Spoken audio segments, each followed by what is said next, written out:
Hello बच्चों, let's see this question says which of the following is the most accurate. आपको बताना है, चार वैल्यू दे रखी है कि सबसे एक्यूरेट वैल्यू क्या होगी। तो पहला जैसे देखा 200.0 मीटर, लिखा 20 × 10⁻1 मीटर, ये लिखा 2 × 10⁻2 मीटर, और ये लिखा 0.2 × 10⁻3 मीटर।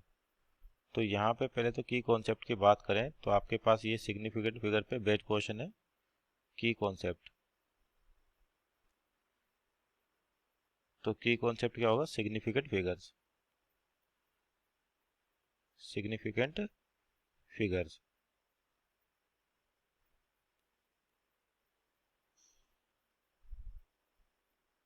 तो आपके पास क्या होता है कि कोई भी रीडिंग की अगर एक्यूरेसी की बात करें, एक आपसे पास मान ली कोई भी रीडिंग है और वो कितनी एक्यूरेट है, मीन्स एक्यूरेसी की, तो जितने ज़्यादा आपके पास नंबर ऑफ सिग्निफिकेंट फिगर्स होंगे, number of significant figures, significant figures,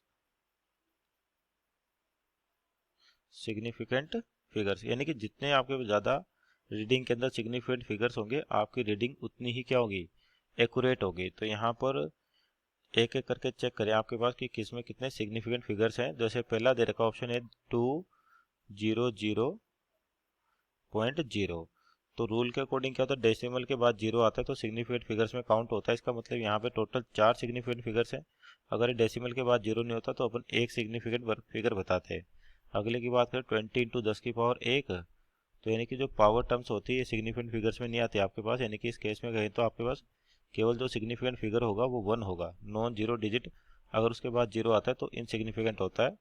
सी की बात करते हैं 2 × 10⁻2 मीटर, तो यहाँ पर भी क्या है, एक सिग्निफिकेंट फिगर है। और डी की बात करते हैं अपन यहाँ पर 0.2 × 10⁻3, तो यहाँ पर भी कितने सिग्निफिकेंट फिगर है आपके पास? एक, क्योंकि डेसिमल के पहले जीरो आता है तो सिग्निफिकेंट फिगर में काउंट नहीं होता, बट डेसिमल के बाद आता है तो सिग्निफिकेंट फिगर में काउंट होता है। इसका मतलब ऑप्शन नंबर ए, यहाँ पे चार सिग्निफिकेंट फिगर्स हैं। So our answer is option number A 200.0 metre. Hope you understood well. Best of luck.